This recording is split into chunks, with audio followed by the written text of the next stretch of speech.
এই জন্য বলছে আল ইলমু নূরুম মিন নূর ইলাহি ওয়া নূরুল্লাহি লা ইউতা লিল আসি। ইলম বলা হয় এমন একটা আলোর নাম, যেই আলোর মাধ্যমে আপনার অন্ধকারের থেকে পরিষ্কার অর্থাৎ খারাপ পথ থেকে ভালোর পথ আপনি দেখায়। কিন্তু আমরা অনেকে ইলম শিখি ঠিকই, কিন্তু শেখার পরে দেখা যায় অনেকে হাদিস পড়াই ঠিকই, অনেকে বিভিন্ন কায়দায় মুহাদ্দিস, মুফতি, শাইখুল হাদিস বিভিন্ন ধরনের উপাধি লকব লাগাই ঠিকই, পড়াই সুন্দর। ওই যে বলতেছিল সেদিনকে এক ইমাম সাহেব নামাজ পড়াইছে, এখন মুসল্লি তো ইমাম সাহেবের কেরাত এবং বিভিন্ন কায়দায় তার প্রতি তার আন্তরিকতা অনেকটা কি হয়ে গেছে, বাইরে গেছে। এখন তার মন চাইছে ইমাম সাহেবকে একটু দেখবে।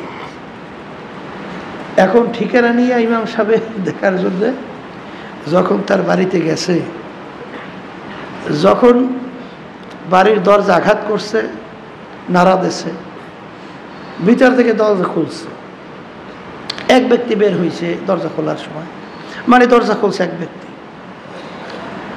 তা জিজ্ঞেস করে এটাকে ইমাম সাহেবের বাড়ি? বলে হ্যাঁ। বলে আমি ইমাম সাহেব হুজুরের সাথে দেখা করার জন্য আসছি। ইমাম সাহেব হুজুর কোথায়? তা বলতেছে আমি তো ইমাম সাহেব। বলে আপনি নামাজ পড়ার সময় তো আপনার দাড়ি টেরি দেখলাম, সব কিছু দাড়ি টেরি কোথায়?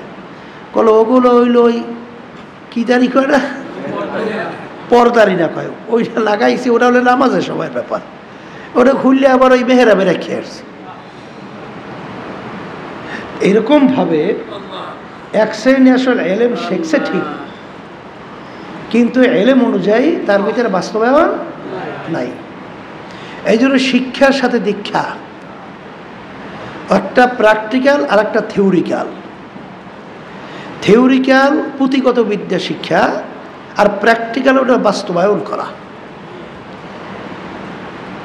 ওই যে বলতেছিলাম আগে, বলছি আব্বাজার রহমাতুল্লাহি আলাই তার একটা আমলের ব্যাপারে একজনে বলতেছিলেন, হুজুর আপনি যে আমলটা করতেছেন এটা তো সুন্নাত না। আব্বাজার রহমাতুল্লাহি আলাই বলছিলেন এটা আসলে সুন্নাত আমল কিনা এটা করে আমার পুরা স্মরণ নাই, তবে আসাতিজে কেরাম যখন কোরআন এবং হাদিস যখন কিতাবাদি পড়াতেন, ওই কোরআন এবং হাদিস এবং এই কিতাব পড়াবার সাথে সাথে আমার 3.5 হাত বডির মধ্যে ওই আমলটা বাস্তবায়ন শুরু করতাম। শুনছি, আমল শুরু করছি। তো এখন আমার পুরো স্মরণ নাই যে আসলে ওই আমলটা সুন্নত কিনা। পরবর্তীতে তালাশ করে দেখা গেছে আব্বাজান রহমাতুল্লাহি আলাই যে আমলটা করতেন সেটা সুন্নাত হিসাবে প্রমাণিত হয়েছে।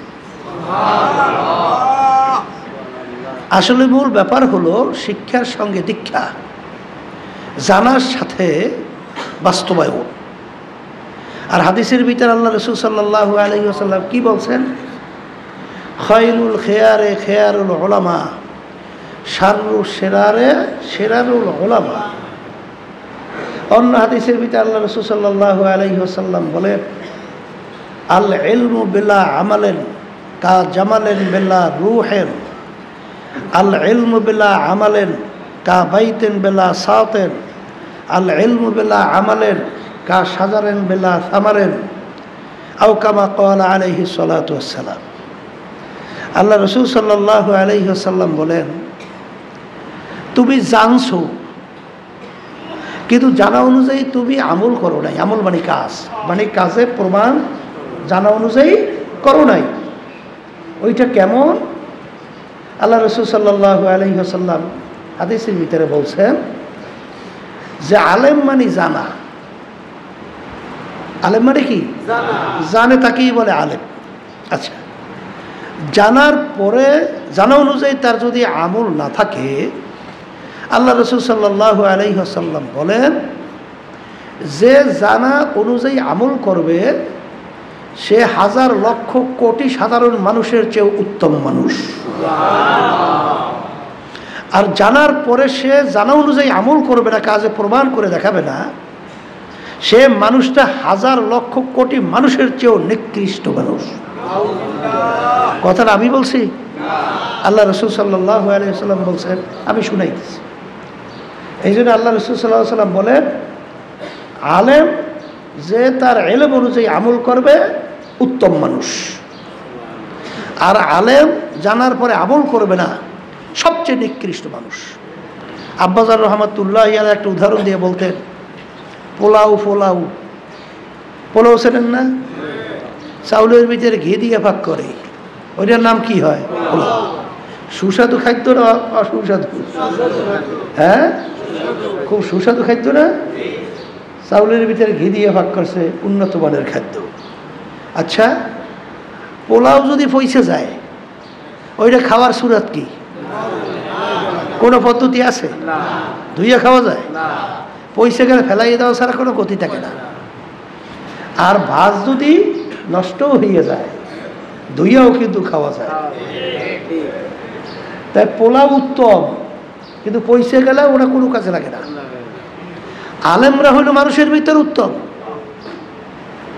কিন্তু জানার পরে সে অনুযায়ী যদি আমল না করে, ওটা পোলাওর মতো পচলে ওটা লাগে না কোনো কাজে। এই জন্য জানা অনুযায়ী আমল যদি না করে, তার কোনো মূল্য নাই, তার কোনো কি নাই। জানেন তো, বরফির আব্দুল কাদের জিলানী রহমাতুল্লাহি আলাইহি রাস্তা দিয়ে রওনা করছে না, দেখে উপরে মেঘে ছায়া দেয়, সে যেদিকে যায় মেঘও তাকে ছায়া দিতে দিতে যায়। বরফির আব্দুল কাদের জিলানী রহমাতুল্লাহি আলাইহি চিন্তা করলেন, যেরকম নবীদেরকে ছাড়া মেঘে ছায়া দিছে, এরকম তো ইতিহাস দেখা যায় না, মেঘে আমাকে ছায়া দেয় কেন? তিনি লা হাওলা ওয়ালা কুওয়াতা ইল্লা বিল্লাহ এইটা বললে তিনি উপরে ফুঁক দিস। ফুঁক দেওয়ার পরে দেখে মেঘ পরিষ্কার, মেঘ নাই। হঠাৎ দেখে বুড়ার মতো সামনে দাঁড় হয়েছে। জিজ্ঞাসা করে বরফির সাহেব, হুজুর এই তুমি কে? বলে, হুজুর আমি ইবলিস শয়তান। মেঘে ছায়া দিয়েছিল কে? বলে, হুজুর আমি। ওরে ইবলিস, তুই মেঘে ছায়া দিতে আসলি? বলে, জি হুজুর। আপনার ইলমের কারণে হুজুর আপনি বাঁচছেন, বুঝলেন নাই? তখন হুজুর বলতেছেন, ওরে খবিস, এখানেও ধোঁকা দেওয়া শুরু করছো? আমার ইলমের কারণে আমি বাঁচি নাই, আল্লাহর রহমতে আমি বাঁচছি। তাহলে ইলমের কারণে যদি আমি বাঁচতাম, তাহলে আগে বাঁচতি তুই। কারণ ইবলিসের সে বড় জানুন না, ওই জানাম আলেম, ওই মহাভারায় যদি বলেন যে ওর সে বড় জানুন না আলেম আছে কে? আছে? আসমানি কিতাবের সংখ্যা 160, আসমানি কিতাবের সংখ্যা 160। 160 কিতাবের ইলম আল্লাহ রাব্বুল আলামিন ইবলিসকে দান করছিল। কি বলছেন? তোর মতো জানেন না এত বড় পণ্ডিত কেউ আছে? কিন্তু জানার কারণেই যদি সে কি পাইতো? নাজাত পাইতো, পরিত্রাণ পাইতো, সম্মানিত হতো। তাইলে বরফির সাহেব হুজুর বলতেছেন, আগে নাজাত পাইতি তুই, আগে বাঁচতি তুই, আগে সম্মানিত হইতি তুই, কিন্তু এলেমে তোকে বাঁচাইতে পারে নাই, এলেমে তোকে বাঁচাইতে পারে না। তখন ইবলিস বলতেছে, হুজুর আসলে আল্লাহর খাস মেহেরবানি আপনার প্রতি আছে, আল্লাহর রহমতের কারণেই আসলে আপনি বাইসে গেছেন। নাহলে এই পদ্ধতিতে কত দরবেশগিরি হুজুর শেষ করছি, কত অলিগিরি শেষ, কত বুজুর্গিরি শেষ, বুজুর্গগিরি শেষ। কিন্তু আল্লাহর রহমত আছে বিধায় হুজুর আসলে আপনি আজকে বেঁচে গেছেন, আল্লাহ বাঁচাইয়ে দিয়েছে। তো এখানে বলার উদ্দেশ্য হলো, এক শ্রেণী কিন্তু আছে তারা মনে করে আমি আলেম, আমার অনেক সম্মান, আমাকে সম্মান করে না কেন, এরকম এক শ্রেণী আছে না নাই? কিন্তু মনে রাখেন, জানার নাম আলেম না, যে জানা অনুযায়ী আমল করবে তার নাম হলো আলেম। কথা ঠিক কিনা? আর আল্লাহ রাব্বুল আলামিন তো আলেমের সংজ্ঞাই দিয়েছেন, পরিচয়ই দিয়েছেন, এই ইন্নামা ইয়াখশাল্লাহা মিন ইবাদিহিল উলামা। আলেম বলা হয় তাকে যে যার ভিতরে জানা অনুযায়ী আমার ভিতরে আল্লাহর ভয় পয়দা হয়েছে। তা যে জানবে তার ভিতরে অটো আল্লাহর ভয় পয়দা হবে। যেই আলেমের ভিতরে আল্লাহর ভয় নাই, সে জানছে ঠিক, কিন্তু মূলত সে আলেম হইতে পারে নাই। আমি বলি না, আল্লাহ বলছে। কে বলছেন? তাই জানার নাম কি? শুধু আলেম না, আলেম বলা হয় মানার নাম। তারপরেও ইমাম গাজ্জালী রহমাতুল্লাহি আলাইহি লেখছেন যে আন্নাসু কুল্লুকুম হালকা ইল্লাল আলিমুন। প্রত্যেকটা মানুষ ধ্বংসপ্রাপ্ত, প্রত্যেকটা মানুষ ক্ষতিগ্রস্ত, একমাত্র আলেম ছাড়া। আলেম ছাড়া সমস্ত মানুষ কি বলে? ধ্বংসপ্রাপ্ত। এই আলেম ছাড়া সমস্ত মানুষ কি ধ্বংসপ্রাপ্ত? আচ্ছা, তা আলেম ছাড়া সমস্ত মানুষ ধ্বংসপ্রাপ্ত। আল্লাহ রাসূল সাল্লাল্লাহু আলাইহি ওয়াসাল্লাম একদিন যাইতেছেন, হঠাৎ দেখে মসজিদের দরওয়াজায় ইবলিস শয়তান দাঁড়াই রইছে। কেডা? ইবলিস। আল্লাহ রাসূল সাল্লাল্লাহু আলাইহি ওয়াসাল্লাম বলেন, কিরে এই তুই এই জায়গায় দাঁড়াই রইছ কা? কলে হুজুর মসজিদের ভিতরে ঢুকবো। কিরে তুই মসজিদের ভিতরে ঢুকবি, ঢুকোস না কেন? ও মসজিদের ভিতরে ঢুকবি কেন? বলে হুজুর মসজিদের ভিতরে ওই একটা লোক নামাজ পড়ে, ওর নামাজকে নষ্ট করার জন্যে আমি মসজিদের ভিতরে ঢুকবো। তা মসজিদের ভিতরে ঢোকো না কেন? বলে হুজুর ওই পাশে একটা লোক ঘুমাইয়ে রয়েছে, ওই লোকটার কারণে, ওই লোকটার ভয় আমি মসজিদের ভিতরে ঢুকতেছি না। আল্লাহ রাসূল সাল্লাল্লাহু আলাইহি ওয়াসাল্লাম তিনি বলতেছেন আশ্চর্য হয়ে, কি বলছো? তুই নামাজিকে ভয় পাও না, তুই নামাজিকে ভয় পাও না, তুই ঘুমন্ত ব্যক্তিকে ভয় পাও, কারণ কি? তখন আল্লাহ রাসূল সাল্লাল্লাহু আলাইহি ওয়াসাল্লাম বলেন, এই কথা বলার পরে ইবলিস বলতেছে, হুজুর যেই ব্যক্তি নামাজ পড়তেছে ওই লোকটা হুজুর মূর্খ। লোকটা কি? মূর্খ। কিন্তু যেই লোকটা হুজুর ঘুমাইয়ে রয়েছে ওই লোকটা হইল আলেম। তাইলে তুই ওই লোকটাকে ভয় পাও কেন? বলে হুজুর মূর্খ ব্যক্তি নামাজ পড়তেছে, আমি তাকে খুব সহজেই তার নামাজকে আমি নষ্ট করতে পারবো।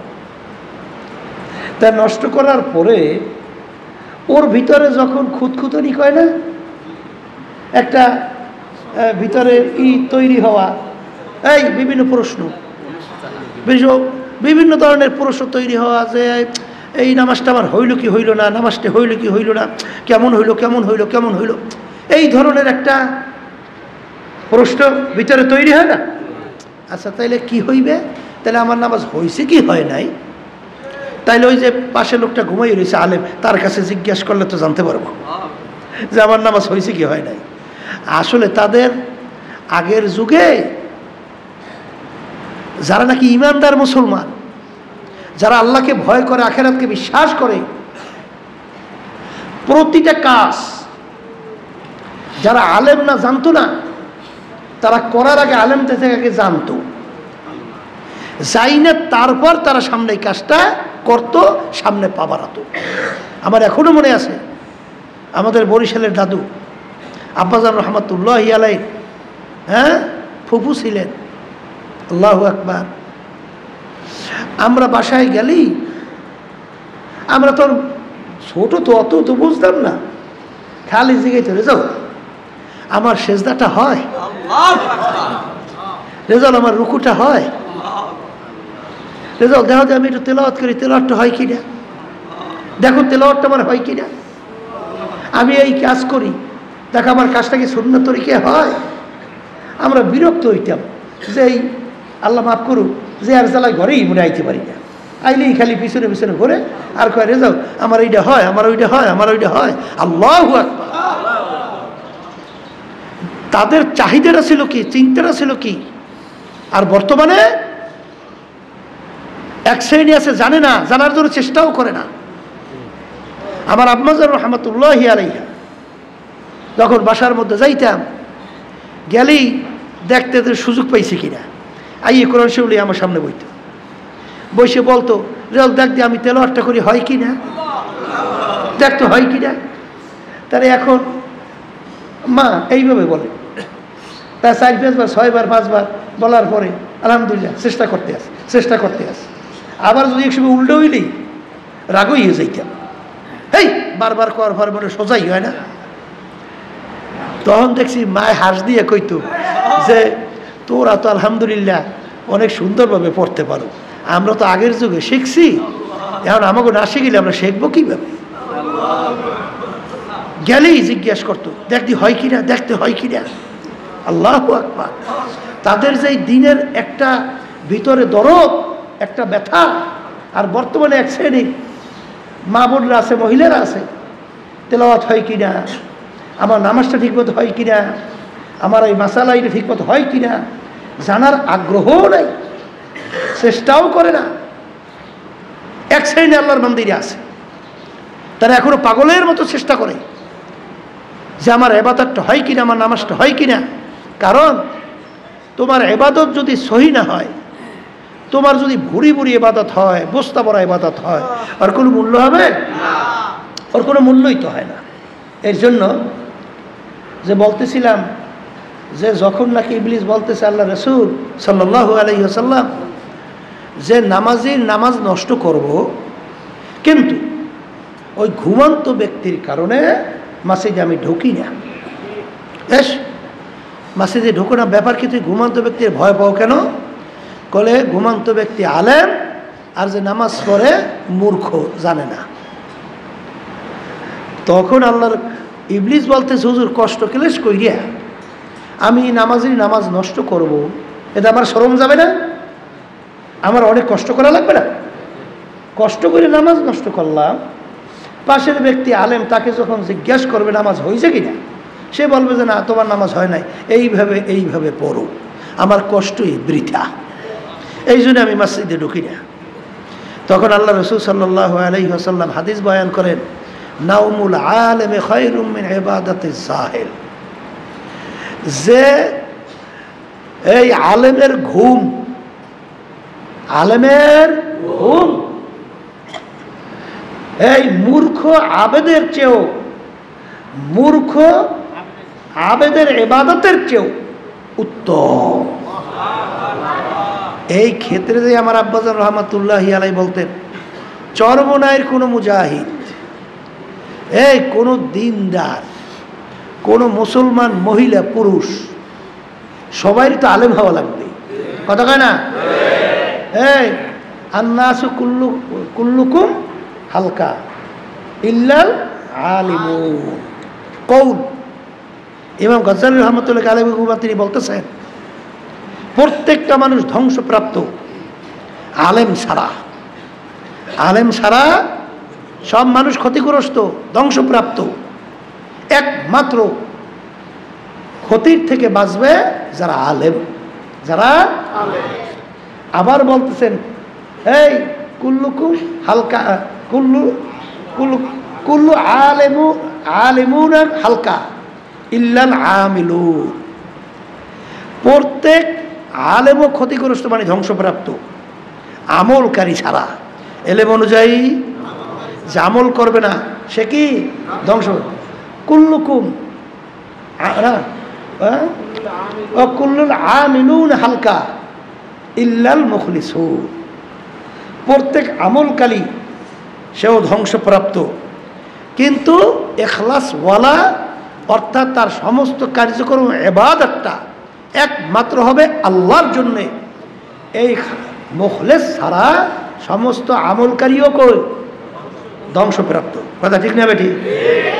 এরপর বলতেছেন এই কুল্লুর অল মুখলিসুনা ফি খাতারিন আযীম, প্রত্যেক আমলকারীও ধ্বংসপ্রাপ্ত একমাত্র এই আল্লাহর রহমত যার উপরে আছে সে ছাড়া কখনোই এই বড় পথ পাড়ি দিয়া মানজিলে মকসুদে পৌঁছা সম্ভব না। কথা ঠিক না ঠিক? এখন মুখলেস বান্দাবান্দিরাও বড় কঠিন অবস্থার মধ্যে আছে। কথা ঠিক না ঠিক?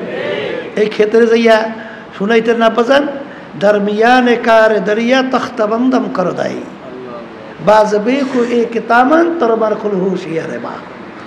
একটা লোকে হাত পাও বাঁধছে, বাইতে যখন নাকি পানির ভিতরে ফেলাইয়া দেয়, এখন ওই ব্যক্তির কি করার আছে? আছে কিছু করার? হাত পাও বাঁধা, পানির ভিতরে ফেলাইস, যে হাত পাও বাঁধছে সে পানির ভিতরে ফেলাইয়া বলতেছে খবরদার খবরদার কাপড় যেন ভেজে না। কোনো যুক্তি আছে? হ্যাঁ, কোনো যুক্তি আছে? ওর হাত পাও বাঁধা, পানির ভিতরে ফেলাইছে, কাপড় ভেজে না, এটা কেমন কথা? কেমন কথা? কিন্তু যে হাত পাও বাঁধছে সে তো জানে যে আসলে আমি যে বলতেছি কাপড় যেন ভেজে না, ওর হাত পাও বাঁধা, কাপড় না ভিজে কোনো উপায় আছে? কিন্তু সে তাকাইয়ে রয়েছে যে আমি হুকুমটা করছি, হাত পাও বাইতে পানির ভিতরে ফেলাইছি, আমার হুকুম পালন করার জন্য ও চেষ্টাটা কীভাবে করে এইটা আবার দেখা।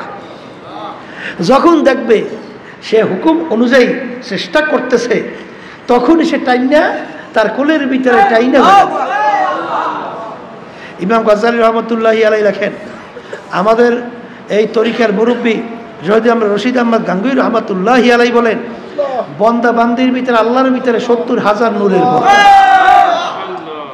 একটা পর্দা পার হওয়া 500 বছরের সময়। বয়স পায় কয়দিন পার হইবে, কয়টা পর্দা? একটা হওয়া সম্ভব? কিন্তু যেই আল্লাহর বান্দা বান্দির প্রতি আল্লাহর খাস মেহেরবানি নজর আসিয়া যায়, অল মুখলিসুনা ফি খাতারিন আযীম, মুখলিসকারীও বড় বিপদের মধ্যে, বড় সমস্যার মধ্যে হাত পাও বাঁধা। আল্লাহ রাব্বুল আলামিন তো বান্দা বান্দির দিলের দিকে তাকাইয়ে থাকে। ইন্নাল্লাহা লা ইয়ানজুরু ইলা সুওয়ারিকুম ওয়া আমালিকুম ওয়ালাকিন ইয়ানজুরু ইলা নিয়াতিকুম ওয়া কুলুবিকুম আও কামা ক্বালা আলাইহিস সালাতু ওয়াসসালাম। আল্লাহ রাসূল সাল্লাল্লাহু আলাইহি ওয়াসাল্লাম শুধুমাত্র বান্দা বান্দির বাহ্যিক আমলের দিকে তাকায় না, অন্তরের দিকে। অন্তরের দিকে তাকাই মালিক দেখতেছেন আমি বান্দা বান্দিকে হুকুম করছি। এই আজকেও শুনলাম যে বাজারের মধ্যে এক শ্রেণী আমাদের এলাকার লোকেরা ওরা খানা পাকাইয়া, এই কিছু খবিসের দল আছে, এই খবিসরা ওরা দিনে দুপুরে খায়। একজন আমাকে বলতেছিল আজকে, হুজুর অনেক মুরব্বী বয়স হয়ে গেছে, এই বয়স করা হুজুর দিনে দুপুরে খাইতেছে। সবাই বলে নাউজুবিল্লাহ, ওরা খবিসের দল। এই রোজা হুকুমটা কি আমার? এটা আল্লাহর হুকুম, ফরজ। এই ফরজ আল্লাহর হুকুম। তুই আজকে মুসলমান দাবি কইরা, ইমানদার দাবি কইরা তুই আল্লাহর সঙ্গে চ্যালেঞ্জ করছ খবিস। এদিকে আসতেছিলাম, এতটুকু একটা বাচ্চা, এতটুকু হইবে। ওরা জিগাইলাম কি রোজা রাখছো? কলে হুজুর আল্লাহর মতো একটাও সারিনি। কি ঘটনা নাকি? এতটুক বাচ্চা ওই একটা রোজাও ছাড়ে নাই। হারাই খবিসের দলেরা একটা বিরাট বিরাট শরীর হইছে, জাহান্নামের আগুনে জ্বলার জন্য ওটা বলা লাগবেই। খবিসের দলেরা এই খবিসগুলায় দিনে তো আল্লাহ চ্যালেঞ্জ করি, ওরা আল্লাহর সঙ্গে চ্যালেঞ্জ করি, আল্লাহর সঙ্গে বিদ্যানগুলি দেখায় নাউজুবিল্লাহ, যে এই যে তুমি রোজা ফরজ করছো, তোমার রোজা ফরজ আমি মানি না, আমি খাইয়ে প্রমাণ করে দেখাই, দেখো কিভাবে রোজা মানি না। এটা আল্লাহর সঙ্গে চ্যালেঞ্জ। নাউজুবিল্লাহ। হ্যাঁ, খবিসের দলেরা সুম্মুম বুকমুন উমিয়ুন ফাহুম লা ইয়ারজিউন। আবু তালেব এই আবু জাহিল্লা, উতবা সাহেব আবুল আহাব, আল্লাহ রসুল সাল্লাল্লাহু আলাইহি ওয়াসাল্লামের পক্ষ থেকে সমস্ত মুআজিজা, এই 32-এর মতো মুআজিজা আল্লাহ রাব্বুল আলামিন তার হাবিবের থেকে প্রকাশ করছেন। এই দেখাশোনার পরেও আবু জাহিল্লা, উতবা সাহেব আবুল আহাব ঈমান আনছে না। কারণ কি? ওদের সিনার ভিতরে মোহর পড়িয়ে গেছে। কি করছে?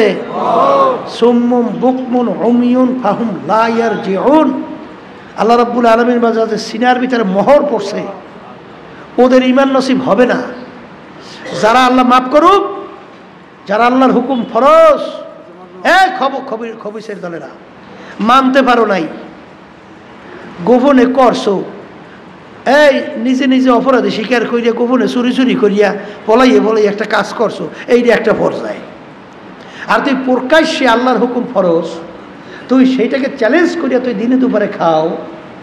মনে হয় যদি আল্লাহকে চ্যালেঞ্জ করো, আল্লাহ মাফ করুক, না জানে খোদা না খাস্তা, আল্লাহ যদি বেজার হইয়া তোর সিনার ভিতরে মোহর মাইরা দেয়, এক হবিস, তোর তো ঈমান নসিব হবে না। কথা ঠিক না? ঠিক।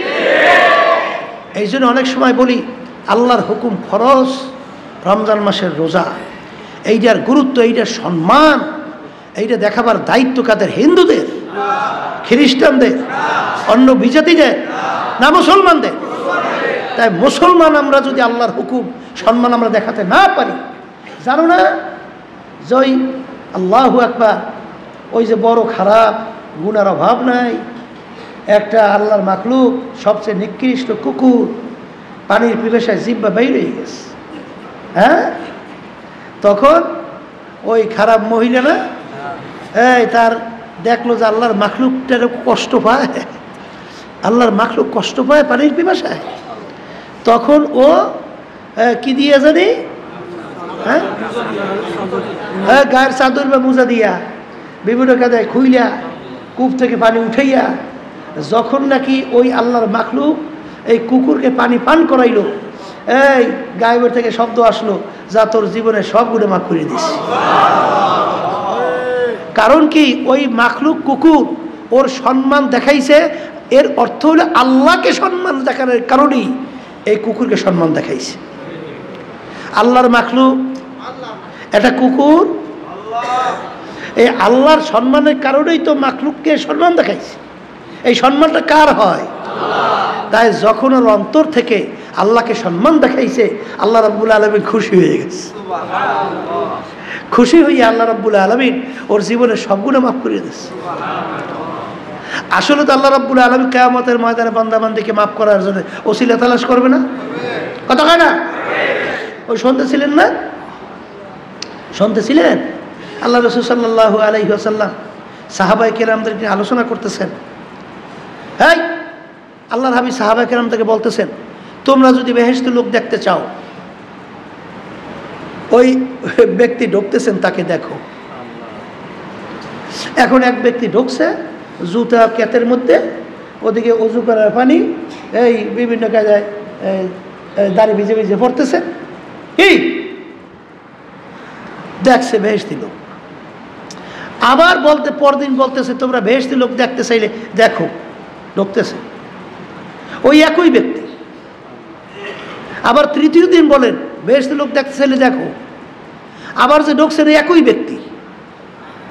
এখন একজন সাহাবী বড় আমলদার ছিলেন, আমর বিন আস রাদিয়াল্লাহু তাআলা আনহু, তিনি দিনে রোজা রাখতেন, প্রতিদিন একবার কোরআন কারীম খতম করতেন, তাহাজ্জুদের নামাজে দাঁড়াইয়ে সারা রাতের ইবাদতের মধ্যে লিপ্ত থাকতেন।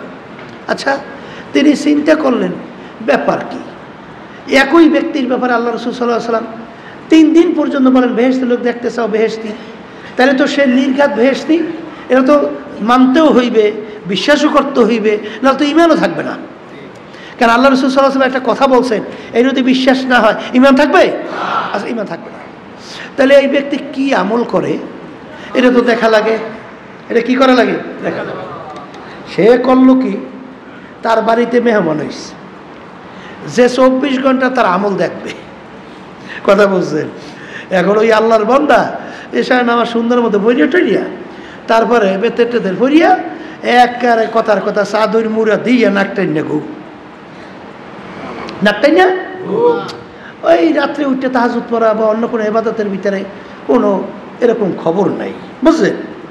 তা খবর নাই, যখন আবার সবে সাদেক হয়েছে, ফজর আজান দেছে, এই ঘুম থেকে উঠতে আসে, আল্লাহুম্মা বিসমিকা, আমি তো আহিয়া কই ঘুমাইছি, এইবার কি কইছে আল্লাহ, আচ্ছা ওই দোয়া পড়ছে আলহামদুলিল্লাহিল্লাযী আহিয়ানা বা'দা মা আমাতানা ওয়া ইলাইহিন নুশুর, এই দোয়া পড়ে সুন্দর মতো আবার উঠে গেছে। আবার চিন্তা করছে আজকে মনে হয় শরীরটা একটু খারাপ, এই জন্য মনে হয় তেমন অন্য কোনো ইবাদতের ভিতরে পাই নাই। তা ঠিক আছে, আর একদিন দেখি, দেখে পরদিনও ওই ঠিক এশার নামাজ পড়ে উঠে সুন্দর মতো আবার নাক টেনে ঘুম। আর হেতু আর ঘুমায় না, হেতু দেখে কি ইবাদত করে দেখবে, হেও চাদর মুড়িতে ঘুয়ে আবার একটু চাদর উঠাইয়া আবার একটু ভাগ দিয়ে দেখে কি করে, কথা বলছেন, আর ভাগ দিয়ে উঠেই আবার দেখে। তা দেখে টাকে দেখ না, ওই চাদর মুড়ে দিয়ে নাকটা ঘুমাইতেই আসে। আবার যখন নাকি ওই সবের সাথে কয় আবার দোয়া ভরে উঠে আবার ব্যাস, এখন কয় ঘটনাটা কি? আল্লাহ রাসূল সাল্লাল্লাহু আলাইহি ওয়াসাল্লাম তাকে 3 দিন পর্যন্ত একটা ব্যক্তির ব্যাপারে সুসংবাদ বেহেশতের বললেন। এই একই ব্যক্তি, কিন্তু ব্যক্তির আমলের ব্যাপারে তো করতে এমন পরিবর্তন আমি কিছু দেখি না, স্বাভাবিক আমল করতেছেন। তাই সে আশ্চর্য হইয়া জিজ্ঞেস করে, ভাই ব্যাপার কি, আপনার আসছে ব্যতিক্রম কোনো আমল কিছু আছে? বল না ভাই, আমার আমল আর তেমন ব্যতিক্রম নেই, এইভাবেই আমি আমল করি। তখন যাইতেছেন যে মনে মনে বুঝতে পারে না যে বেহেশতে সুসংবাদ পেলে আমল নাকি, এই আমল তো সবাই করে। তখন বলতেছে, ভাই আমার আর একটা আমল আছে, সেই আমলটা হলো আমার দিলের মধ্যে, দিলটা একেবারে জগজগে পরিষ্কার, একেবারে দুধে নেওয়া কথা আছে না, একেবারে পরিষ্কার চকচকিয়া, আমার দিলের ভিতরে কোনো ওই যে কালিমা, ওই যে বিভিন্ন ধরনের রোগ, ওই যেগুলা উল্লেখযোগ্য কলমের, হুজুর এই রোগটোক আমার কলমের মধ্যে নাই, আমার কলমটা কারো পরিষ্কার। এই কথা বলার পরে তখন সাহাবী বলতেছেন, আসলে আল্লাহ রাসূল সাল্লাল্লাহু আলাইহি ওয়াসাল্লাম তাকে যে 3 দিন পর্যন্ত বেহেশতের কথা বলছেন, আসলে এই কারণেই আসলে সে বেহেশতি। কথা ঠিক না? ঠিক। অনেকে আমল তো করে ঠিক, কিন্তু ভিতরে শয়তানিতে ভরা, কথা ঠিক না? বিভিন্ন ধরনের শয়তানি অন্তরের মধ্যে, শয়তানের শেষ নাই। এই মসজিদের মধ্যে পরশুদিন একজনে বলতেছে, হুজুর আমি রাত্র প্রায় 2টা, 2:30, 3টার দিকে শুয়েছি, শোয়ার পরে হুজুর আমার মোবাইলটা লয়ে গেছে।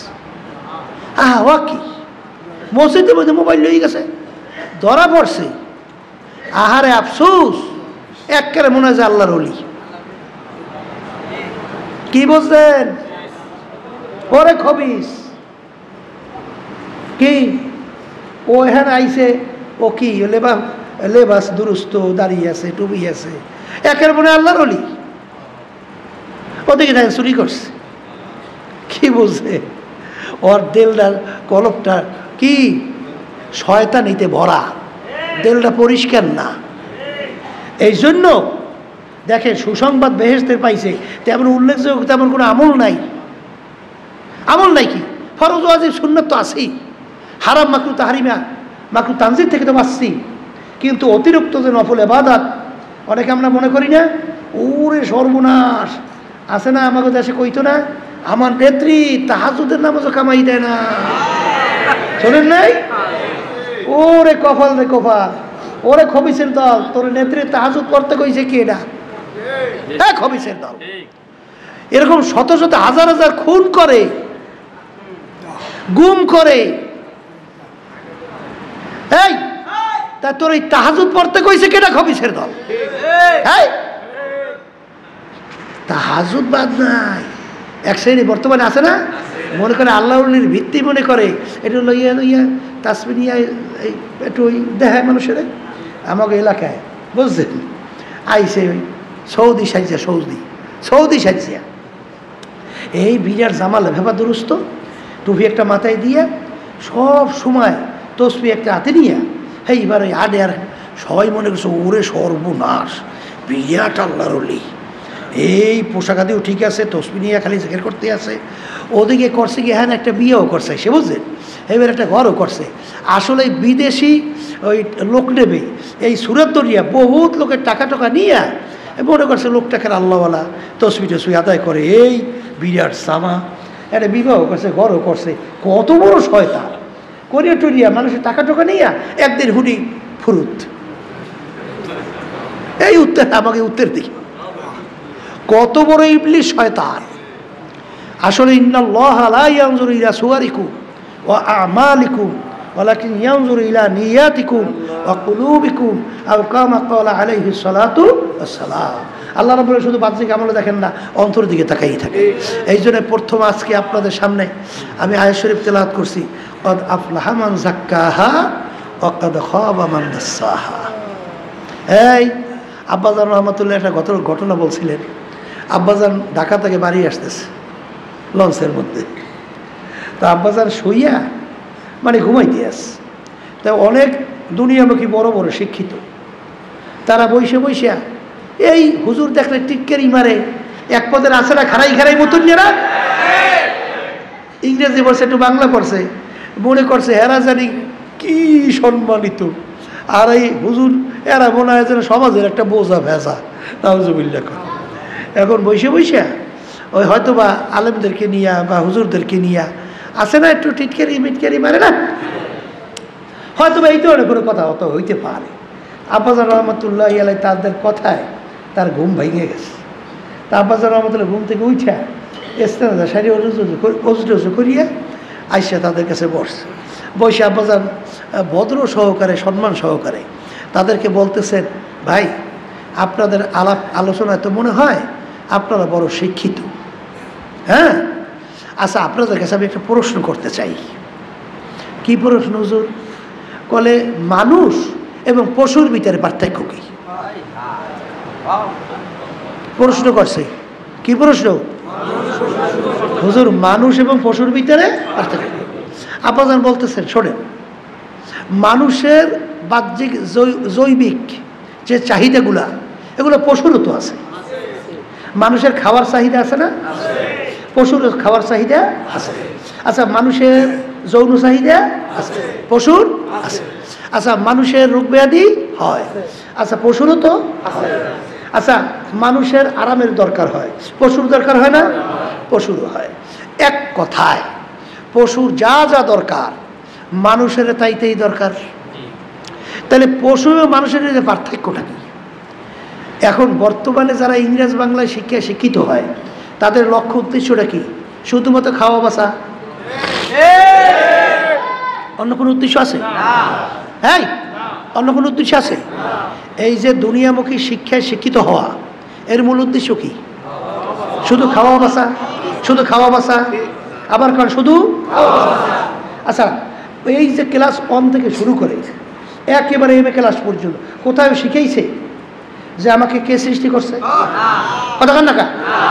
আচ্ছা, তা আমার সৃষ্টিকর্তা কে? আচ্ছা, শিক্ষা দেয় নাই।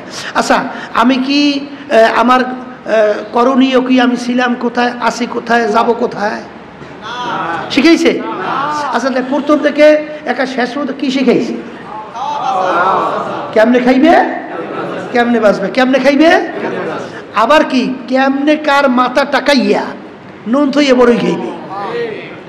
যত শয়তানের গ্রুপ দেখবে ঠগান্যা পার্টি, ঠগান্যা পার্টি না? এই যে দেখেন বাংলাদেশে যারা দেশ পরিচালনা করছে, সরকারের ক্ষমতায় ছিল, এরা ক্ষমতায় বইসা আপনার আমার কষ্ট অর্জিত সম্পদ টাকা ব্যাক ট্যাক্স সরকারি ফান্ডে জমা করিয়া এই টাকা পাচার করিয়া বিদেশে বিভিন্ন কায়দায় বেগমপাড়া তৈরি করছে না? হ্যাঁ, এসব ধোকা দিয়ে করছে না? বিভিন্ন কায়দায় কলম ঘুরাইয়া। ওই আব্বাজান যে বলতেন ডাকাত দুই ধরনের, একটা হলে ছুরি নিয়ে করে ডাকাতি, পিস্তল নিয়ে করে। আর এক ধরনের ডাকাতি হয়েছে বর্তমানে বেরিয়ে রয়েছে কলম নিয়ে ডাকাতি করে। কলম নিয়া, এই ছুরি নিয়া, পিস্তল নিয়া রাস্তার ভিতরে আপনার বুকে ঠেকায়, ঠেকাইয়ে বলে কি যা আছে বের কর, নালে কিন্তু গুলি করলাম, নালে ছুরি ঢুকাইয়া দিলাম। এইটা ডাকাত না ভালো মানুষ? হ্যাঁ, আচ্ছা, তাইলে আপনি ওই ছুরির ভয় এবং পিস্তলের ভয় পকেট থেকে সব বের করে দিলেন নাকি।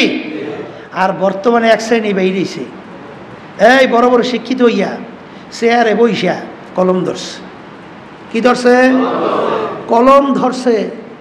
কলম ধরে বলতেছে যে টাকা দিলে দাও, নালে তোমার কেসের চার্জশিট উল্টে যাইবে।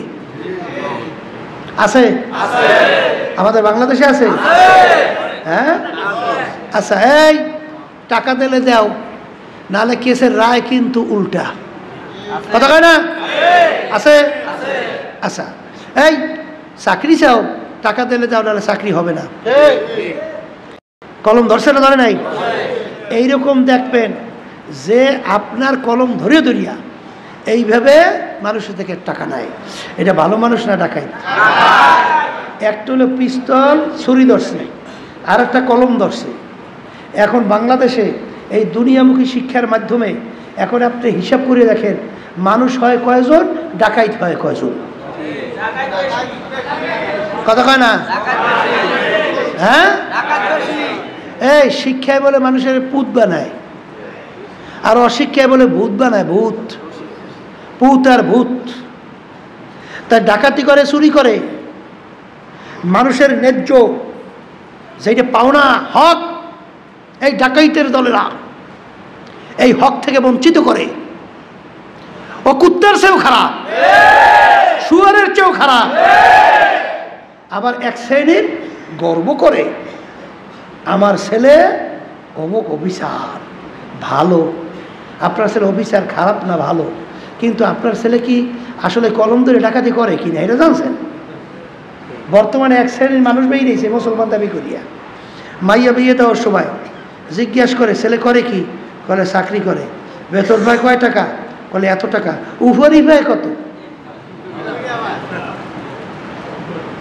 উপরই বোঝেন নাই? ঘুষ। ঘুষ মানে ঘুষ মুস মিললে মাসে কামাই কয় টাকা। এই বর্তমানে এক শ্রেণীর মেজাজ তৈরি হয়েছে, মানুষটা কুত্তাশি আর শুয়োরের চেয়েও খারাপ। হ্যাঁ, তাই যেই কথা বলতে চাইছিলাম যে আসলে ওই যে কলবটা আব্বাজান রহমতুল্লাহ যখন প্রশ্ন করলেন মানুষ কাকে বলে, তখন ওরা তো আর উত্তর দিতে পারে না। দেখে যে বাস্তবে তো ঠিক, মানুষের যা দরকার পশুরও তাই দরকার। ওদিকে লম্বা আলোচনা আমি বেশি যাব না, বরঞ্চ মানুষ দুনিয়ার দিক থেকে আল্লাহ দুর্বল করে বানাইছে না, দুর্বল আর পশু সবল। আব্বাজান তো উদাহরণ প্রায় দিতেন, আবার স্মরণ করে দেওয়ার জন্য দিয়েছি। যারা নাকি মনে করেন যে ডাক্তার হইলে বড় মানুষ, ইঞ্জিনিয়ার হইলে বড় মানুষ, অমুক হইলেই বড় মানুষ, আব্বাজান বলতেন যে ওই যে নারায়ণগঞ্জের বানর, ডাক্তার সাহেবের নারকেল খাইয়ে বানাইতো বানরে। এখন ডাক্তার সাহেব চিন্তা করলে বানর তো মারা লাগবে, এখন বাজার থেকে বিষ নিয়ে আইসা রুটি বানাইয়া, রুটির সঙ্গে বিষ মাখাইয়া, নারকেল সঙ্গে লাগাইয়া দিয়া চেয়ার পাইতে বসে রয়েছে। আজকে বানর আসবে, বিষ খাবে, মরবে, দেখবে বানর ঠিকই আসছে। আইসে আজকে কেউ ওই রুটিও খায় না, নারিকেলও খায় না, চতুর্পাশে ঘুইরা বসে রয়েছে। আর সে আমাদের ডাক্তার সাহেব, সেও চেয়ার পাইতে নারায়ণগঞ্জ ওই গাছের দিকে তাকাই রয়েছে, বানরের দিকে। এখন বানরের ভিতরে একটা বড় বানর কুত করে একটা ডাক দিয়া জঙ্গলের দিকে চলে গেছে। কিছুক্ষণ পর অন্য বানরগুলো কিন্তু বসে রয়েছে। কিছুক্ষণ পরে ওই বড় বানরটা কিছু পাতা নিয়ে আসছে, পাতা নিয়ে এসে প্রত্যেক বানরের হাতে হাতে ভাগ করিয়ে দিস। ভাগ করিয়ে দিয়ে এখন এক কামড় ওই রুটি খায়, এক কামড় পাতা খায়। এখন এই পাতা রুটি খাইয়া, নারিকেল সব খাইয়া সাপ কইরা এইবার দলে দলে মনে হয় মিছিল দিতে যাইতে আছে। ডাক্তার সব চাই ব্যাপার কি ঘটনাটা কি হইল, দেখে যে কিচ্ছু হয় নাই, সব যাইতে আছে। এখন আব্বাজানকে এই ঘটনাটা বলতেছে ডাক্তার সাহেব। আব্বাজান রহমতুল্লাহি আলাই বলতেছেন, ডাক্তার সাহেব আসলে আপনি মনে হয় বিষটা ভালো বিষ দিতে পারেন নাই, এই জন্য মনে হয় বানর মরে নাই। তখন ডাক্তার বলতেছে, হুজুর আপনি কি বলেন?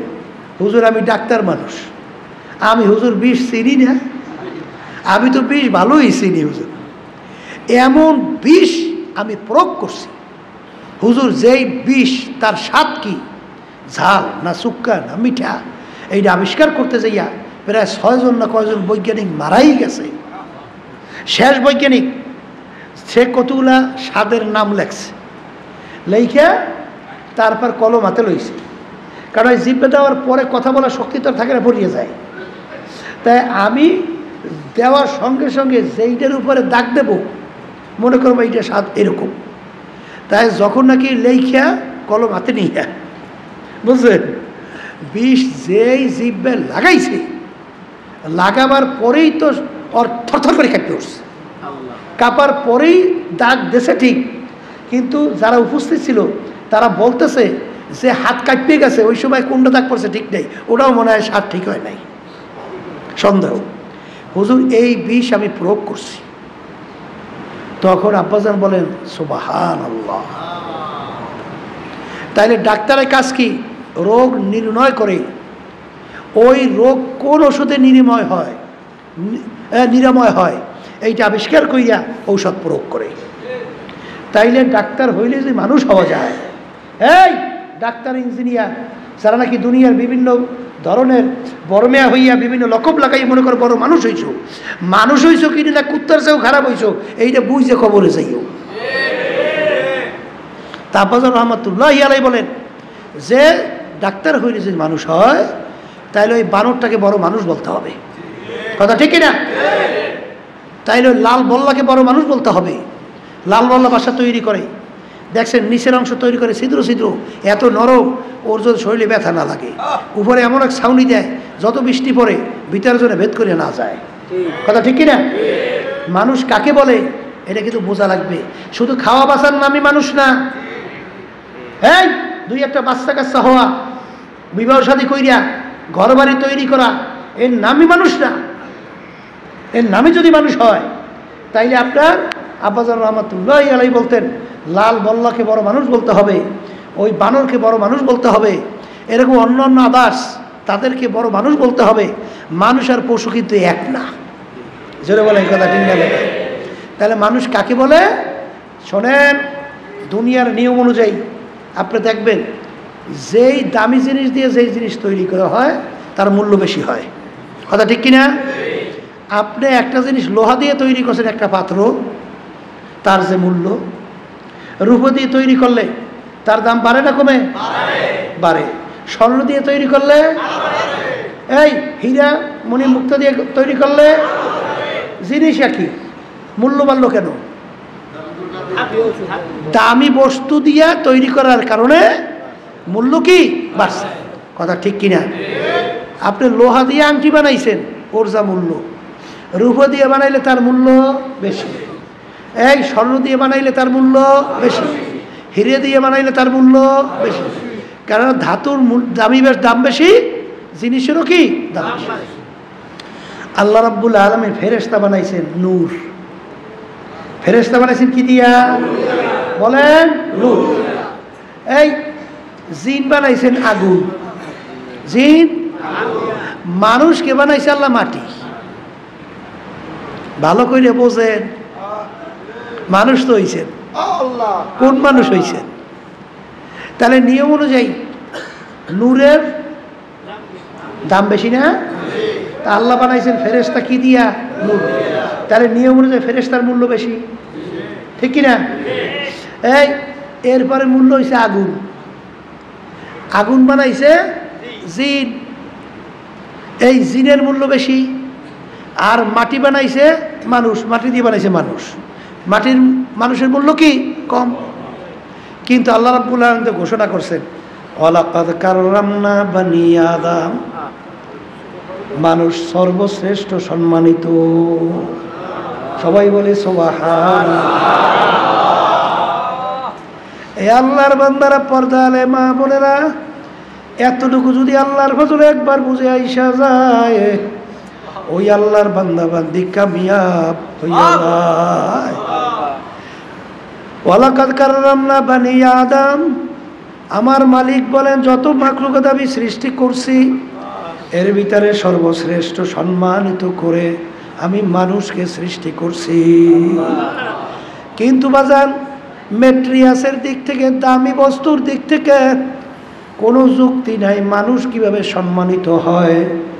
আল্লাহ রাব্বুল আলামিন ফেরেশতা বানাইছেন নূর দিয়া। আসলে নিয়ম অনুযায়ী ফেরেশতার সম্মান হওয়ার কথা বেশি। আল্লাহ জিন বানাইছেন আগুন দিয়া, দ্বিতীয় পর্যায়ে সম্মান হওয়ার কথা ছিল জিন জাতি। আর মানুষকে বানাইছেন আল্লাহ মাটি দিয়া, তৃতীয় পর্যায়ে সম্মান হওয়ার কথা ছিল মানুষ। কিন্তু আল্লাহ ঘোষণা করছেন ওয়ালাকাদ কাররামনা বানি আদম, মানুষ সর্বশ্রেষ্ঠ সম্মানিত। আব্বাজান রহমাতুল্লাহ আলাইহি একটু উদাহরণ দিয়া বলতেন, বাজান ভালো করে বোঝো, বর্তমান যুগে একটা মোবাইলের দাম 5 লাখ টাকা পর্যন্ত দাম আছে না নাই? এতটুকু ছোট্ট একটা বস্তু পকেটের ভিতরে ধরে, কিন্তু ওদিকে বাজারে এই মোবাইলটার দাম 5 লক্ষ টাকারও বেশি, কম বেশি অনেক টাকা দিয়া মোবাইল তুমি কেন। কিন্তু একটা মাদার গাছের আলমিরা, ও দেখতে অনেক বড়, ওর দাম 1000-1200 টাকার বেশি হয় না।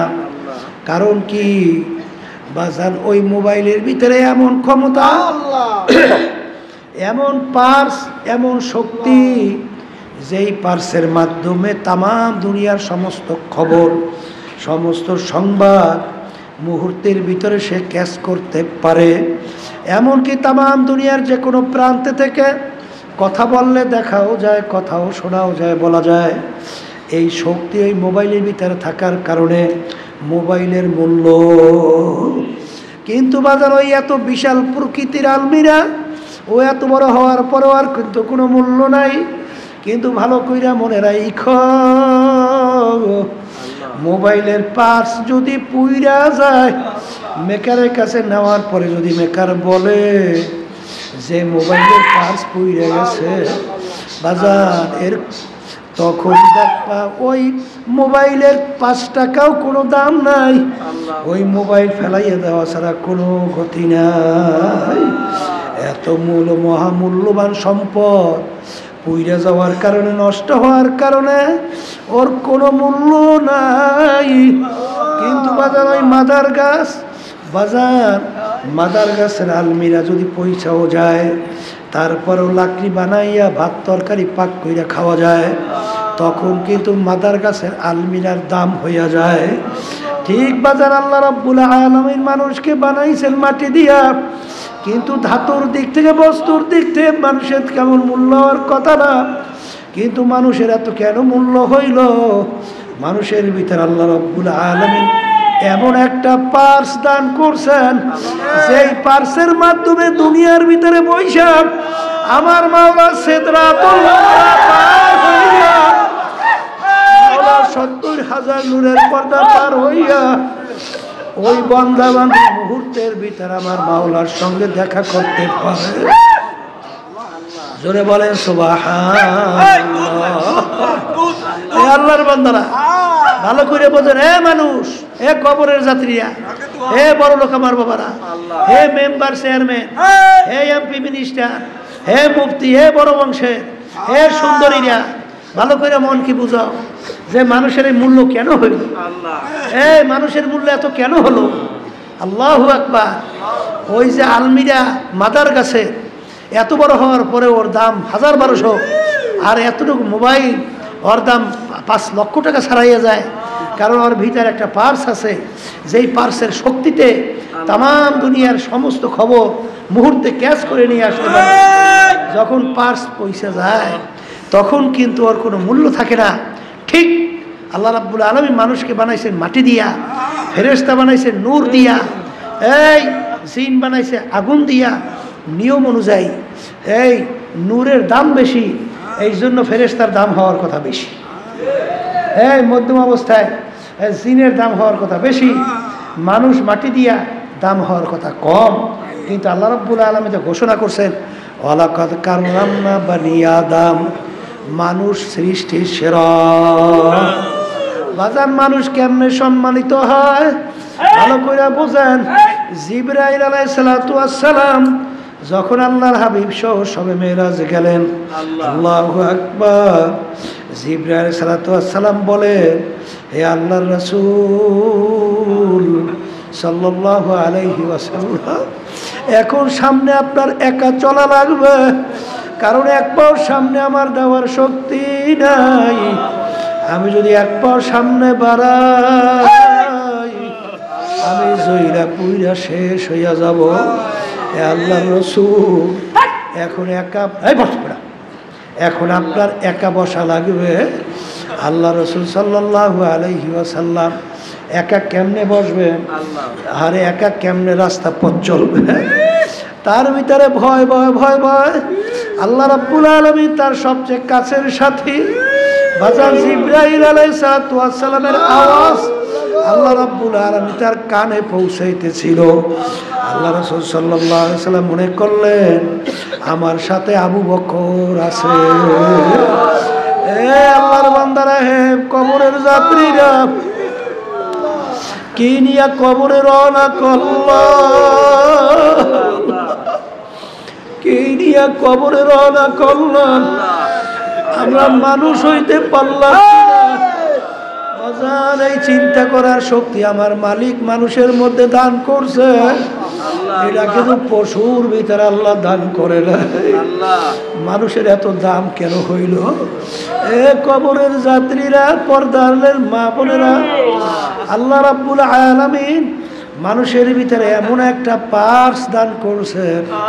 আল্লাহ রাসূল সাল্লাল্লাহু আলাইহি ওয়াসাল্লাম বলেন, আলা ওয়া ইন্না ফিল জাসাদি মুদগা ইযা সালুহা সালুহাল জাসাদু কুল্লুহু ওয়া ইযা ফাসাদাত ফাসাদাল জাসাদু কুল্লুহু আলা ওয়া হিয়াল কলব। এ ভালো করে বোঝেন, এ ভালো করে বোঝেন, এ পর্দার মা বোনেরা ভালো করে বোঝো। সুন্দরীর গৌরব করো, বংশের গৌরব করো, সম্পদের গৌরব করো, চালাকির গৌরব করো। আসলে মানুষ কাকে বলে এইটা বুঝে কবরে রওনা করো। এই মানুষকে আল্লাহ রাব্বুল আলামিন মাটি দিয়ে বানাইছে, মাটির কিন্তু ধাতু হিসাবে মূল্য কম। আর ফেরেশতাদেরকে আল্লাহ বানাইছেন কি দিয়া? নূর দিয়া। নূরের কিন্তু মূল্য বেশি। কিন্তু মানুষ সম্মানিত হইল কেন? মানুষের ভিতরে আল্লাহ রাব্বুল আলামিন এমন এক পার্স দান করছে, যেই পার্সের কারণে মানুষের সম্মান আল্লাহ দান করছেন। ওই পার্সের কারণেই আল্লাহ রাব্বুল আলামিন মানুষকে কুত্তা, শিয়াল, শুয়োরের চেয়েও খারাপ হিসাবে ঘোষণা করছে। আমি করি না, আল্লাহ করছে। কে করছে? আল্লাহ করছেন। এই আল্লাহ রাসূল সাল্লাল্লাহু আলাইহি ওয়াসাল্লাম বলেন, ওই মানুষের ভিতরে আল্লাহ রাব্বুল আলামিন একটা গোশতের টুকরা দান করছেন, যেই গোশতের টুকরা ভালো হয়ে গেলে সেই মানুষটা ফেরেশতার চেয়েও সম্মানিত। আর ওই গোশতের টুকরা খারাপ হতে হতে এক পর্যায়ে মানুষটা আল্লাহ রাব্বুল আলামিন বলতেছে, আমার সবচেয়ে নিকৃষ্ট সৃষ্টির মধ্যে জানোয়ার শুকুরের চেয়েও খারাপ। সেই পার্সটার নাম হলো কলব। বলেন পার্সের নাম কি? এখন মুখস্থ করা লাগবে, ভিতরে এটা ভালো করে বসাতে হবে। বলেন ওই গোশতের টুকরা কলব যার ভালো, বলেন মুখ খুলে বলেন, সে ভালো মানুষ। কলব যার খারাপ, সে খারাপ মানুষ। আল্লাহ রাসূল সাল্লাল্লাহু আলাইহি ওয়াসাল্লাম 3 দিন পর্যন্ত বললেন এক ব্যক্তি সম্পর্কে, বেহেশতি লোক তোমরা দেখতে চাও, ব্যক্তি ঢুকতেছে তাকে দেখো। দেখে যেই ব্যক্তিকে। দ্বিতীয় দিন বলেন বেহেশতি লোক দেখতে চায়, দেখো, একই ব্যক্তি। তৃতীয় দিন বলতেছেন বেহেশতি লোক দেখতে চায়, দেখো, একই ব্যক্তি। কিন্তু তার আমলের ভিতরে সারা রাত দাঁড়াই দাঁড়ায় নামাজ পড়ে, সারাদিন রোজা রাখে, সারাদিন তাসবিহ তাহলিল আদায় করে, সারাদিন তেলাওয়াতের ভিতরে লিপ্ত থাকে। এই জন্য কিন্তু বেহেশতে সুসংবাদ পায় না। সে বলছিল যে আমার এই আমলের ভিতরে সবচেয়ে বড় একটা গুণ হলো আমার কলবটা পরিষ্কার। আমার কলব কি? আমার কলব কি? এই পরিষ্কার কলব হওয়ার কারণে আল্লাহ রাসূল সাল্লাল্লাহু আলাইহি ওয়াসাল্লাম তাকে বেহেশতে সুসংবাদ দিয়েছে। আর এই কলবের উপরে ভিত্তি করেই মানুষের সম্মান বাড়ে এবং কমে। আসতে কয় মানুষ মানে শশা মনে রাখেন, মানুষ বানাইছে মাটি দিয়া, এই জিন জাতি বানাইছে আগুন দিয়া, ফেরেশতা বানাইছে নূর দিয়া। সবসময় হাঁটবেন চলবেন মনে করেন নূরের মূল্য বেশি, দ্বিতীয় পর্যায়ে আগুনের মূল্য বেশি, তৃতীয় পর্যায়ে মাটি। কিন্তু আল্লাহ রাব্বুল আলামিন ঘোষণা করছেন সৃষ্টির সেরা মানুষ। এটা কি তোমার সৌন্দর্যের কারণে? আসতে কয় নাই। হ্যাঁ, তোমার চামড়া দলার কারণে না, তোমার বংশ বড় হওয়ার কারণে না, তোমার টাকা পয়সা বেশি হওয়ার কারণে না, তোমার শিক্ষা বেশি হওয়ার কারণে। এই তোমার এই সম্মান, তোমার এই মর্যাদা, এই যে একমাত্র তোমার দাম হইল তোমার ওই গোশত, কলব নামক গোশত, ওইটার উপরে ভিত্তি কইরা। কথা ঠিক কিনা? এই জন্য বাজানদেরকে বলবো যে আমাদের ওই গোশতের টুকরা কলব নামক এইটাকে ভালো কইরেই কবরে যাওয়া লাগবে। কারণ আপনাদের সামনে যে আয়াত শরীফ তেলাওয়াত করছি, আল্লাহ রাব্বুল আলামিন সূরা শামসের মধ্যে, শামসের মধ্যে প্রায় 11টা কসম করার পরে বলতেছেন, এ আল্লাহ কসম ছাড়া কথা বললে গুরুত্ব কম না, তাই কসম করছে কে? বন্দাবান্দির মায়ার কারণে। আবার কম, আবার বলেন, বন্দাবান্দি মায়ার কারণে। সন্তানের কাছে বাপ অনেক সময় এই কসম করিয়া বলে, বাজান ওই রাস্তায় যাইও না বাজান, এই বাজান খবরদার, তোমার জন্য ভালো না, ছেলের ঝোঁক ওদিকে যাবি, এই খোদার কসম করে বসে ওদিকে যাইস না। এই সন্তানের ভয়তে না মহব্বতে? তা আল্লাহ রাব্বুল আলামিন বান্দাবান্দির কাছে কসম করছে, ভয় না আল্লাহর বান্দাবান্দির মহব্বতে? হ্যাঁ, قد أفلح من زكاها وقد خاب من دساها। এই প্রায় 11টা কসম করার পরে আমার মালিক বলতেছেন, যারা ওই গোশত নামক এই কলবকে পরিষ্কার করতে পারবে তারাই নাজাত পাইয়া জান্নাতি হবে। সবাই বলেন সুবহানাল্লাহ।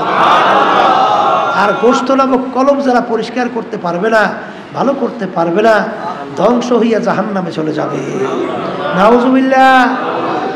আর এই ওই গোশত, কলব নামক গোশতকে এই ভালো করার জন্যই, এই ট্রেনিং দেওয়ার জন্যই, চেষ্টা করার জন্যই এই তালিম তরবিয়াতের ব্যবস্থা আল্লাহর কুতুব ফজলুল করিম রাহমাতুল্লাহি আলাইহি এই চরমনাইতে প্রতিষ্ঠিত করে গেছেন। কথা ঠিক না? যারা নাকি আলহামদুলিল্লাহ তালিম তরবিয়াতের ভিতরে আছেন, কি বোঝেন কলবের একটু উন্নতি মনে হয়? আস্তে কয় নেই, হয় না? হয় না? হয় না? আলহামদুলিল্লাহ। এখানে এমন একটা মাহওয়াল, এমন একটা পরিবেশ আল্লাহ তৈরি করছেন, এইটা কিন্তু অন্য জায়গায় নাই। এই আগেই বলছিলাম, শুধু উপবাস থাকার নামই রোজা না, শুধু না খাওয়ার নামই রোজা না, শুধু পানি পান করার নাম না করার নামই রোজা না, হাতের রোজা, চোখের রোজা, পায়ের রোজা, অন্তরের রোজা। এই জন্য এই রোজাগুলো এই রাখার মতো একটা পরিবেশ আল্লাহ রাব্বুল আলামিন এই চরমনাই মাহওয়ালের ভিতরে, তালিম তরবিয়তের পরিবেশের ভিতরে আল্লাহ দান করছে না? আল্লাহ দান করছে না? এর সুযোগ পাইয়াও যদি কেউ হারান, তাহলে তার কপাল মন্দ, তার নসিব খারাপ। নাহলে নসিব খারাপ না হলে এখানে এসে চুরি করে, তালিম তরবিয়তে এখানে এসে চুরি করে। ও মানুষ, ও কি মানুষ? আল্লাহ আপনি আমাকে আমাদের সবাই মাফ করেন। ও মানুষের মধ্যেই তো এগুলা। ও শোনে কি? ও আসছে কিসের জন্যে? ও মনে করছে কুত্তা শিয়ার শুয়ারের চেয়ে জীবনটা খারাপ। ও চিন্তা করছে কেমনি খাইবে লইবে, আগবে বলবে, 5 তলা বিল্ডিং বানাইবে, সম্পদ গুছাইবে, অমুক টমুক সমুক রকম উপাধি লাগাইয়া এরপরে এই মরিয়া এবার দাঁড়া দিয়া এইবার কবরে যাইবে। ওর এই চিন্তাই তো। কথা ঠিক না? ঠিক। আর দেখবেন আল্লাহর ইতিহাস, সাহাবায়ে কেরামদের ইতিহাস, তারা কীভাবে মানুষ হবে, মানুষ এই কবরে যাওয়ার জন্য চেষ্টা করছেন। আমি আমার বাজানদেরকে বলবো, রব্বুল আলামিন যখন আমাদেরকে এই তালিম তরবিতে নিয়েই আসছেন, আল্লাহর কাছে দোয়া করতে থাকেন, আমার মালিক বড় মায়ার মালিক, আমার মালিক বড় দয়ার মালিক, আর রহমানির রহিম,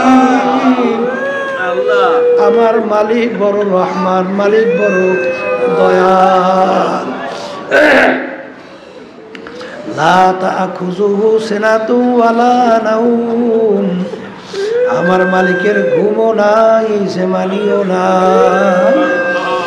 এ কবরের যাত্রীরা, আল্লাহর বান্দারা, পর্দারে মা বোনেরা, দিলটাকে সাফ করো, আমার মালিকের কাছে দোয়া করো।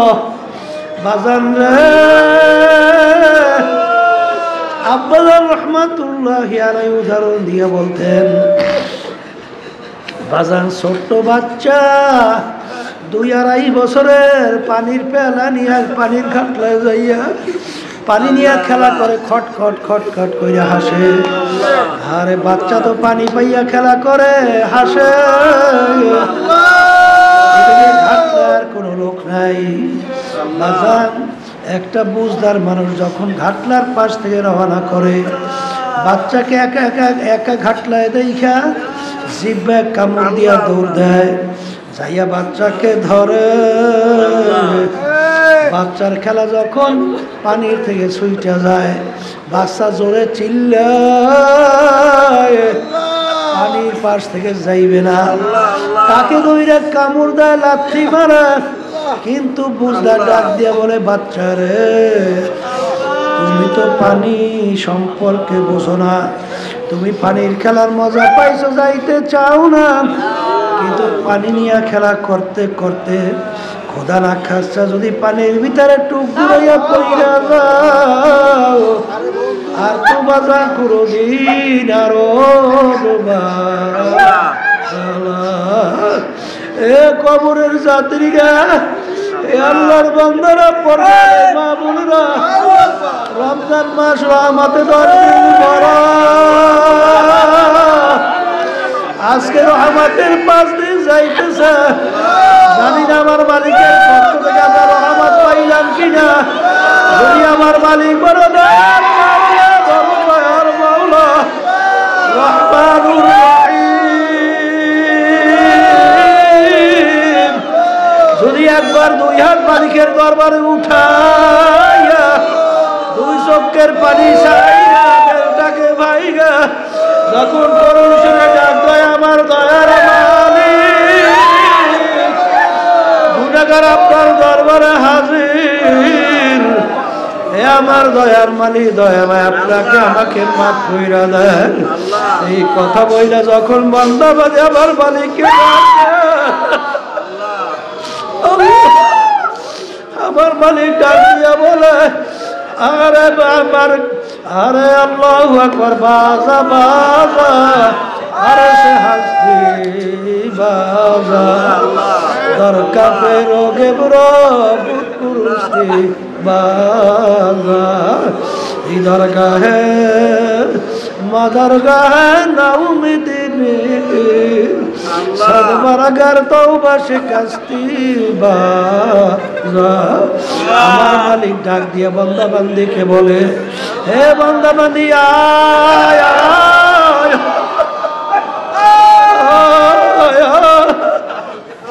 তুই যদি পাহাড় পরিমাণ গুনাহ কইরা থাকো, তুই যদি ভূত পূজার মতো শিরকিও গুনাহ কইরা থাকো, আমার দরবার রহমতের দরবার, আরে আমার দরবার নৈরাশার দরবার না।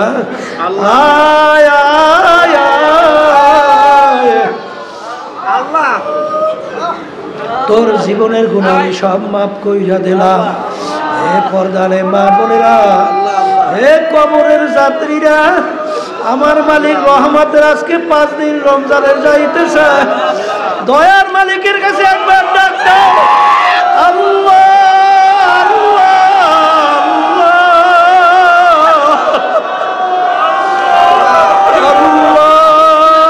আল্লাহ